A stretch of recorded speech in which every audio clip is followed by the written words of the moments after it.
Hi friends, அனைவருக்கும் வணக்கம். இன்றைக்கி நம்ம இந்த வீடியோவில் பார்க்க போகிறது கோட் டைப்பில் காலர் வச்சு எப்படி ப்ளவுஸ் ஸ்டிச் பண்ணுறது அப்படிங்கிறது தான் பார்க்க போகிறோம். ரொம்பவே ஈஸியாக சிம்பிளாக ஈஸியாக நம்ம ஸ்டிச் பண்ணிடலாம். வாங்க இதை எப்படி ஸ்டிச் பண்ணுறது அப்படிங்கிறத பார்க்க போகிறோம். இப்போ ஏற்கனவே நான் லைனிங்கில் என்னோடய அளவை நான் கட் பண்ணி எடுத்திருக்கேன். இது ஒரு பாவாடை சட்டைக்கான ப்ளவுஸ் தான் இது. இப்போ இதில் 3 இன்ச்சு அகலம் நெக்கும் 4 இன்ச்சு அகலத்தில் நெக்கோட இறக்கமும் எடுத்துருக்கேன். இது பார்த்திங்கன்னா ஃப்ரண்ட் பார்ட்டுக்கு இந்த மாதிரி வி ஷேப்பில் இதை கட் பண்ணி எடுத்துருக்கேன். அதேமாதிரி ஷோல்டரு ஆர்ம் ஹோலெலாம் எடுத்துருக்கேன்.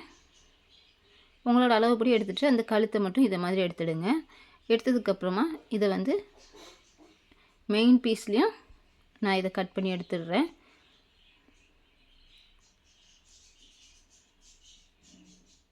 நான் மெயின் பீஸில் நெக் மட்டும் கட் பண்ணாமல் வச்சுருக்கேன். இதையும் கட் பண்ணி எடுத்துடலாம். அதே மாதிரி இதுக்கு ஷோல்டர் ஸ்லோப் கொடுக்கணும். கொடுத்து கட் பண்ணியிருக்கிறதுனால கட் பண்ணி எடுத்தாச்சு. இப்போ அடுத்ததாக பேக் பீஸோட லைனிங் பாருங்கள். இதில் பார்த்திங்கன்னா நெக்கோட அகலம் நம்ம ஃப்ரண்ட் நெக்கில் என்ன வச்சோமோ அதே தான், 3 இன்ச்சு அகலம். நெக்கோட இறக்கம் பார்த்திங்கன்னா 1 இன்ச்சு எடுத்திருக்கேன். 1 இன்ச்சு எடுத்து நெக்கோட இறக்கத்தை கட் பண்ணி எடுத்திருக்கேன். இதுலேயுமே நம்ம மெயின் துணியில் வச்சு அந்த நெக்கோட இறக்கத்தை நம்ம கட் பண்ணிக்கலாம்.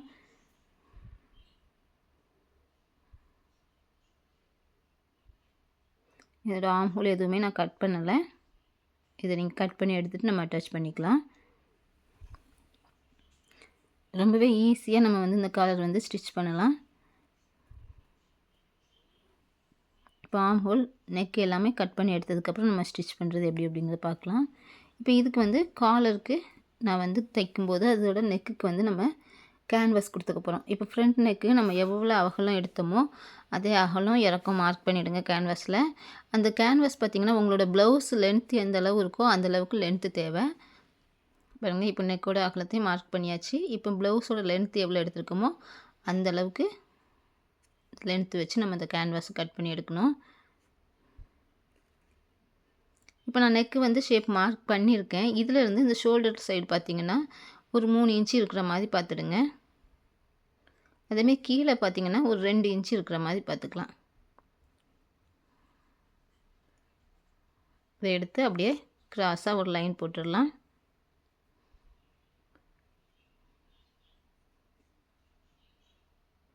இப்போ இதை நம்ம கட் பண்ணி எடுத்துடலாம். ஏன்னா நான் ஃப்ரண்ட்டில் ஓப்பன் கொடுத்துருக்கேன். அதனால் இந்த மாதிரி கேன்வாஸ் நம்ம கட் பண்ணி எடுத்துருக்கோம். இதோட சென்டரில் ஓப்பன் இருக்கிற மாதிரி இருக்கும்.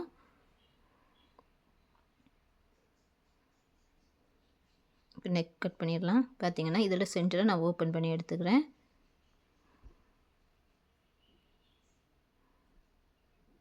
இப்போ இது 2 பீஸ் ஆயிடுச்சு.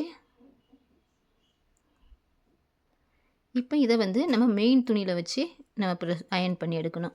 இப்போ லைனிங்கில் வச்சு அயன் பண்ணக்கூடாது. இதை உங்களோட ப்ளவுஸ் துணி என்னவோ அதில் தான் வச்சு அயன் பண்ணி எடுக்கணும். இப்போ ஃபஸ்ட்டு பேக் பார்ட்டு நான் மெயின் துணியும் லைனிங் துணியும் ஒன்றா சேர்த்து வச்சு தைச்சிடுறேன். சுற்றி ஓரமாக பெரிய தையல் போட்டு தைச்சி எடுத்துடலாம்.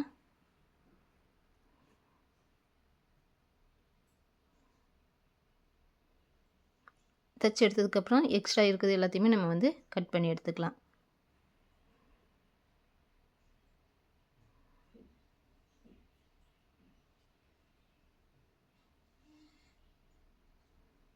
இப்போ மெயின் துணியில் எக்ஸ்ட்ரா இருக்குது, அதை நான் கட் பண்ணி எடுத்துக்கிறேன்.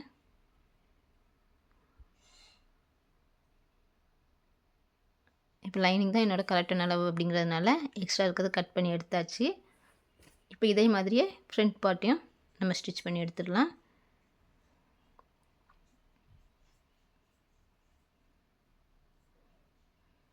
நம்ம லைனிங் துணி சுற்றியுமே தையல் போடணும்.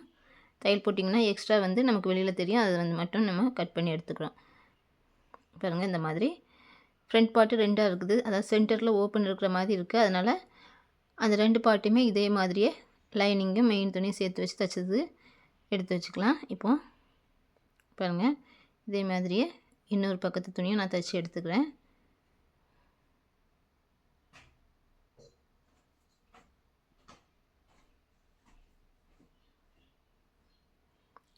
இப்போ நம்ம லைனிங் இந்த கேன்வாஸ் மெயின் துணியில் வச்சு தைச்சி ஒரு பக்கம் மட்டும் மடித்து தைச்சிருக்கோம். பாருங்கள், கேன்வாஸ் வைக்கும்போது மெயின் துணியோட உள்பக்கமாக வச்சு நம்ம ப்ரெஸ் பண்ணி ஒரு பக்கம் அடித்து எடுத்ததுக்கப்புறம் இதோ நெக்கோட வச்சு ஜாயின் பண்ண போகிறோம். பாருங்கள், நெக்கிலேருந்து ஷோல்டர்லேருந்து நம்ம நெக்கை தைச்சி அப்படியே ஓப்பன் கொடுத்த சைடு அப்படியே ஸ்ட்ரெயிட்டாக கீழே தைச்சி எடுத்துடலாம். நீங்கள் நெக்கு மட்டும் தைக்காமல் அந்த ஓப்பன்லேயும் இதை வச்சு தைச்சிடணும். ஏற்கனவே நான் சொன்ன மாதிரி கேன்வாஸ் வந்து லைனிங் துணியில் அயன் பண்ணாமல் மெயின் துணி என்னவோ அதில் நீங்கள் ப்ரெஸ் பண்ணி எடுத்துடுங்க, மெயின் துணியோட உள்பக்கம். இப்போ நாச் கட் பண்ணி இந்த கேன்வாஸை வந்து உள்பக்கமாக நம்ம திருப்ப போகிறோம்.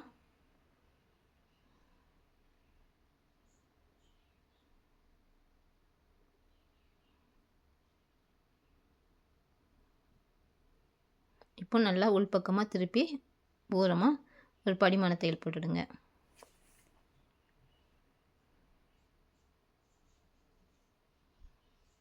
அந்த கேன்வாஸ் வந்து மொத்தமாகவே உள்பக்கம் திரும்புகிற மாதிரி பார்த்துக்குங்க.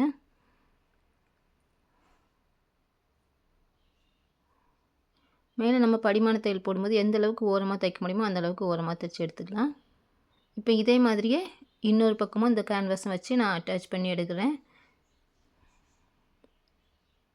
பாருங்கள், இந்த மாதிரி 2 பக்கமும் தைச்சி எடுத்துருக்கேன். இப்போ அடுத்தது நம்ம வந்து ஷோல்டர் ஜாயின் பண்ணிக்க போகிறோம். இது ரெண்டுமே தைக்கும்போது ஈக்குவலாக இருக்கா அப்படிங்கிறத ஃபஸ்ட்டு செக் பண்ணிக்கலாம். செக் பண்ணிவிட்டு அதுக்கப்புறமா நீங்கள் ஷோல்டர் வந்து ஜாயின் பண்ணுங்கள். ஷோல்டர் ஜாயின் பண்ணும்போது ஷோல்டர் பகுதியிலேருந்து நீங்கள் இதை ஷோல்டர் ஜாயின் பண்ணணும். நெக் பகுதியிலேருந்து ஜாயின் பண்ண வேணாம். அதாவது ஆம்ஹோல் சைட்லேருந்து நம்ம வந்து இந்த ஷோல்டரை வந்து ஜாயின் பண்ணணும். இதே மாதிரி அடுத்த பக்கமும் ஜாயின் பண்ணி எடுத்துக்கிறேன். இது ஜாயின் பண்ணி எடுத்ததுக்கப்புறம் நான் இதோட ஸ்லீவும் சைடும் ஜாயின் பண்ணி எடுத்துக்க போகிறேன். ஸ்லீவ் அட்டாச் பண்ணிவிட்டு உங்களோட உடம்புக்கு ஏற்ற மாதிரி சைடை வந்து நீங்கள் டக் பிடிச்சி அட்டாச் பண்ணி எடுத்துடுங்க. சைடும் நம்ம க்ளோஸ் பண்ணிடுறோம். பண்ணதுக்கப்புறமா இதுக்கு வந்து நம்ம காலர் தைக்க போகிறோம். காலர் தைக்கிறதுக்கு எந்த அளவுக்கு நமக்கு வந்து கேன்வாஸ் தேவை அப்படிங்கிறத பார்க்கலாம். அதுக்கு முன்னாடி நான் என்னோடய ப்ளவுஸில் வந்து ஸ்லீவ் அட்டாச் பண்ணி சைடும் ஜாயின் பண்ணி எடுத்திருக்கேன். பார்த்திங்கனாலும் தெரியும்.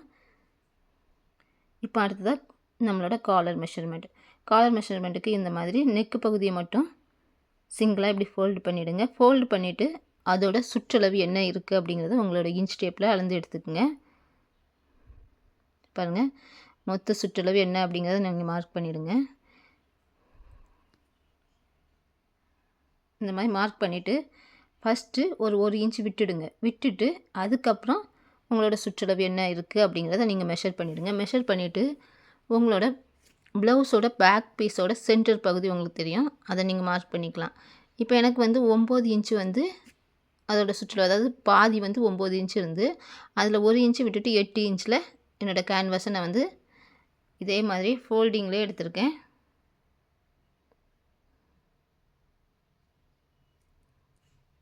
தையலுக்காக 1/2 இன்ச் விட்டு நம்ம எடுத்துக்கலாம். இதோட அகலம் இறக்கம் பார்த்திங்கன்னா 3.5 இன்ச்சு. ஃபஸ்ட்டு 1/2 இன்ச்சு சைடில் எடுத்திருக்கேன். அதேமாதிரி சென்டரில் ஒரு 1/2 இன்ச்சு எடுத்து இந்த மாதிரி கிராஸாக லைன் போட்டுக்கலாம். கீழேருந்து மேலே ஃபஸ்ட்டு சைடில் எடுத்திருக்கேன், ஓப்பன் சைடு. அதே மாதிரியே உள்பக்கமாக சைட்லேருந்து உள்பக்கமாக ஒரு 1/2 இன்ச்சு எடுத்து இந்த மாதிரி கிராஸாக லைன் போட்டுடுங்க. போட்டுட்டு நம்மளோட காலர் பகுதியை கட் பண்ணி எடுத்துக்கலாம். பார்த்திங்கன்னா சென்டர்லேருந்து சைடில் 1/2 இன்ச்சு, அதேமாதிரி கிராஸ் லைன் 1/2 இன்ச்சு, அதேமாதிரி சைட்லேருந்து சென்டரில் 1/2 இன்ச்சு கிராஸ் லைன் கொடுத்துருக்கேன். அதையும் கட் பண்ணி எடுத்துக்கலாம். இந்த மாதிரி சென்டரில் ஒரு வளைவு ஷேப்பில் உங்களோட காலர் கிடைக்கும். இப்போ இதை நம்மளோட மெயின் துணியில் வச்சு நம்ம அயன் பண்ணி எடுத்துக்கிறோம். இப்போ 2 துணி எடுத்திருக்கேன். காலரை விட ஒரு 1/2 இன்ச்சு துணியை விட்டு நம்ம கட் பண்ணி எடுக்கிறோம். இதுக்கு கீழேயும் பார்த்திங்கன்னா ஒரு துணி இருக்குது. சுற்றியுமே 1/2 இன்ச்சு விட்டு நம்ம கட் பண்ணி எடுத்துக்கலாம். பாருங்கள், இப்போ பார்த்திங்கனாலே தெரியும், கீழே ஒரு துணி இருக்குது, மேலே வந்து நம்ம கேன்வாஸ் வச்சு அயன் பண்ண துணி இருக்குது. இப்போ இதை சுற்றியுமே வந்து நம்ம தைக்க போகிறோம். ஃபஸ்ட்டு வந்து கேன்வாஸோட, அதாவது காலரோட கீழ்ப்பகுதியில் ஒரு சிங்கிள் ஃபோல்டு பண்ணி மடித்து தைச்சிக்கலாம்.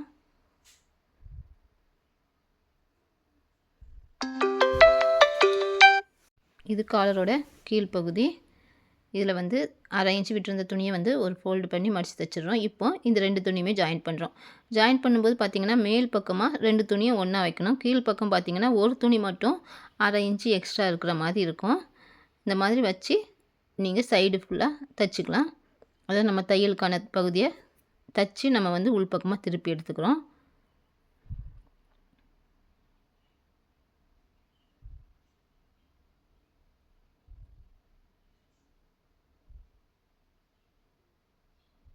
இது நாச் கட் பண்ணும்போது ஈஸியாக திரும்பும் பாருங்கள். இந்த மாதிரி நாச் கட் பண்ணிவிட்டு உள்பக்கமாக திருப்பி எடுத்துக்கலாம். இப்போ இதை வந்து நம்ம ப்ளவுஸோடு அட்டாச் பண்ண போகிறோம்.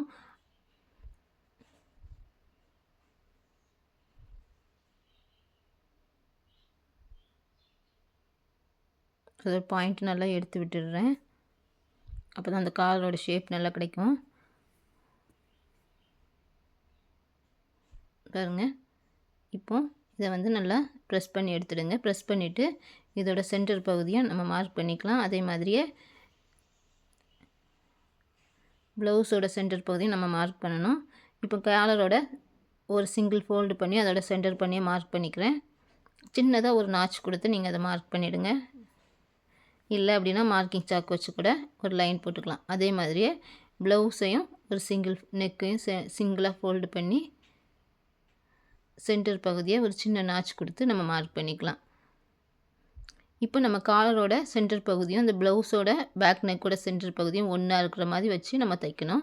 தைக்கும்போது நமக்கு 2 பக்கமும் ஈக்குவலாக வந்து அந்த 1 இன்ச் கேப் வந்து கரெக்டாக வரும். பாருங்கள். இந்த மாதிரி பிடிச்சி பார்த்து நீங்கள் வந்து எந்த இடத்துல ஸ்டார்ட் பண்ணணும் அப்படிங்கிறத நீங்கள் தைக்க ஆரம்பிக்கலாம். ரொம்பவே ஈஸியான மெத்தடு காலர் வச்சு நம்ம ப்ளவுஸ் தைக்கிறது. அதே மாதிரி ரொம்ப ஈஸியாக வந்து கொஞ்சம் டிஃப்ரெண்ட்டாக ப்ளவுஸ் போடணும் அப்படின்னா இந்த மாதிரி நீங்கள் தைச்சி போடலாம். பாருங்கள். இப்போ நான் சென்டர் பகுதியிலேருந்து தைக்க ஆரம்பிச்சிருக்கேன்.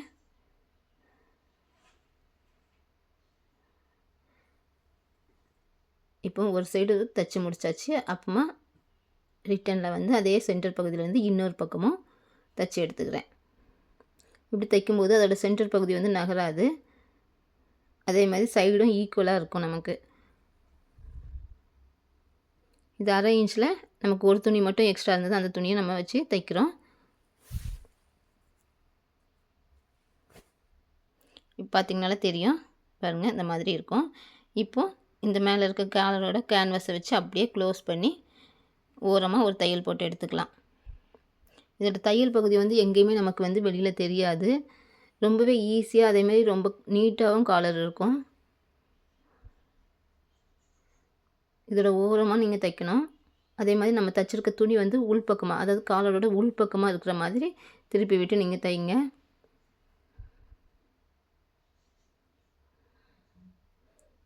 இப்போ நமக்கு காலர் வந்து ரெடி ஆயிடுச்சு. பாருங்கள்.